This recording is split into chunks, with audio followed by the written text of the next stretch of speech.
Nanone reka tugusuhuze kandi tukwifurize kugira ibihe byiza, ari nako nanone unyemerera tukarebera hamwe breaking news cyangwa se update ziba zigezweho aka kanya, aho tugiye kukugezaho impinduka zikomeye zibaye mu gisirikare cy'u Rwanda ndetse perezida w'u Rwanda Paul Kagame akaba n'umugaba w'ikirenga w'ingabo z'u Rwanda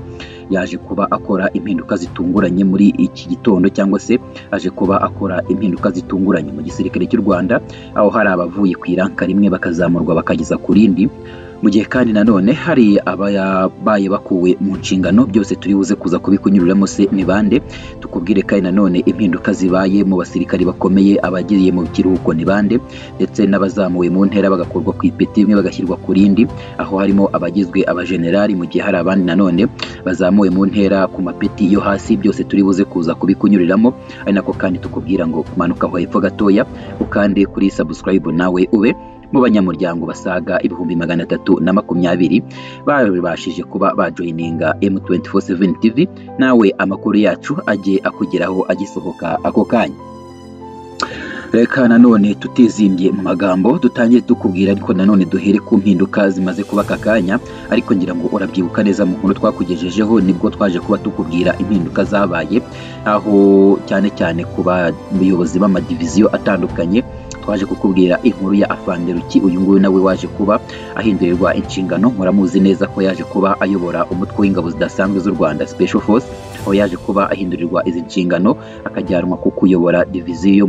yo mu burasirazuba. Kuri ubu ngubu kandi akaba arizo nshingano yahawe. Nanone twaje kukubwira nanone kuri Brigadier General Deo Rusanganwa, nawe waje kuba ahindurirwa inshingano ndetse akaza kuba ava ku kuyobora ikipe ya APR, aho yebundi ubusanzwe yari n'umuyobozi wa diviziyo ya kabiri cyane cyane mu gisirikare cy'u Rwanda ziherereye mu majyaruguru. Ibi byose ndabyibuka neza, cyangwa se urabyibuka neza ko aribyo twagiye tukugezaho mu impinduka zabaye. Nanone kandi hakaba haje hakurikiraho izindi mpinduka, aho umugaba w'ikirenga w'ingabo z'u Rwanda, ubu turavuga perezida w'u Rwanda Paul Kagame, aho akoze impinduka ndetse mu itangazo risohowe n'igisirikare cy'u Rwanda babinyujije ku rubuga rwabo rwa X, bashoboye kuba batanga itangazo rigaragaramo impinduka zitunguranye. Perezida wa Repubulika y'u Rwanda Paul Kagame akaba n'umugaba w'ikirenga kandi nanone w'ingabo z'u Rwanda yazamuye mu ntera abasirikare bafite amapeti atandukanye bahabwa ayisumbuyeho. Ni impinduka kandi zatangajwe n'ubuyobozi bw'ingabo z'u Rwanda mu gitondo cyo kuri uyu wa 12 Ukuboza 2025. Abo twakunyuriramo muri izi mpinduka bahawe amapeti akomeye, cyangwa se bazamuwe bakavana ku ipeti rimwe ariko bagahabwa amapeti akomeye, twakubwiraga nka Innocent Munyengo ndetse na François Regis, bari bafite ipeti rya koloneli, aho baje kuba bazamuka bakagezwa ku ipeti rya General de Brigade cyangwa se Brigadier General, ndetse aba bose twakubwira ko n'ubundi bari basanzwe bamenyerewe, ndetse kuri ubu ngubu kandi bakaba babashije kuba bazamurwa mu ntera bagakurwa ku ipeti rya koloneli bagashyirwa ku ipeti ya Brigade de General. Nanone kandi uretse aba babiri hazamuwe abasirikare 43 bari bafite ipeti rya Lieutenant Colonel, aho bahawe ipeti rya Colonel. Uretse nabo ngabo kandi hari n'abandi bazamuwe mu ntera bagera kuri 253 bari bafite ipeti rya Majoro bagiye bazamuwe ndetse bagazamurwa mu ntera bagashyirwa ku ipeti rya Lieutenant General. Nanone uretse abo ngabo kandi hari n'abandi benshi bakuwe ku ipeti rya kapiteni bakazamurwa bagahabwa ipeti rya majoro, ndetse aba ngaba twakubwira ko ari 79, mu gihe nanone abavuye ku ipeti rya Lieutenant bajya ku ipeti rya kapiteni, abo ngabo nabo twakubwira ko ari abagera kuri 299. Ntabwo ari abo gusa, kuko abasirikare nanone bazamuwe mu ntera harimo abavuye ku ipeti rya Staff Sergeant, ndetse abangaba ni abasirikare 11 bavuye ku ipeti rya Staff Sergeant bajya ku ipeti rya Sergeant Major, mu gihe nanone kandi uretse abangaba hari n'abandi nanone bagera ku 2296 bahawe ipeti rya Staff Sergeant bavuye ku ipeti rya Sergeant. Nanone kandi muri iri tangazo rimaze gusohoka aka kanya risohowe n'ubuyobozi bwa RDF rigaragaramo abandi nanone bahawe amapeti atandukanye, aho hari abavuye ku ipeti rya Caporale, abangaba bagahabwa ipeti rya Serija, ndetse abangaba bagera ku 1260 bavuye ku ipeti rya Koporo bagahabwa ipeti rya Sarija cyangwa se Sergeant. Nanone kandi hakaba abavuye ku ipeti rya private bakazamukwa bakagera ku ipeti rya caporale, abangaba bo bagera ku bihumbi 7,822.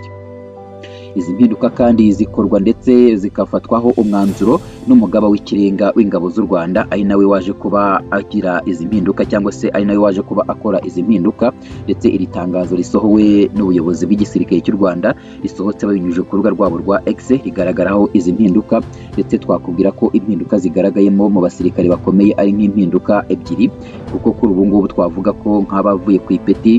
koroneri bagashyirwa ku ipeti rya brigade de generali aribo twakubwira bakomeyemo, ariko nanone wumvishemo n'abandi bafite cyangwa se bagiye habwa inshingano ziremereye cyangwa se bagiye bazamurwa mu ntera, abavuye ku mapeti amwe bagashyirwa ku yandi. Tukiri mu gisirikare cy'u Rwanda kandi mu nkuru twakugejeho twaje kuba tukubwira cyangwa se duca ibihuha cyane cyane byari bimaze iminsi bitangazwa ndetse byatangazwaga kuri Generali James Kabarebe. Uyu nguyu kandi akaba ari na retired mu ngabo z'u Rwanda, aho byari bimaze iminsi bihwihwiswa ndetse amakuru acicikana ku mbuga nkoranyambaga, aho bavugaga ko uyu musirikare cyangwa se uyu mugabo ukomeye cyane mu ngabo z'u Rwanda ashobora kuba ngo arwaye ndetse arembye, ariko abantu babanjije kuba batungurwa nyuma yaho His Excellency Paul Kagame amugize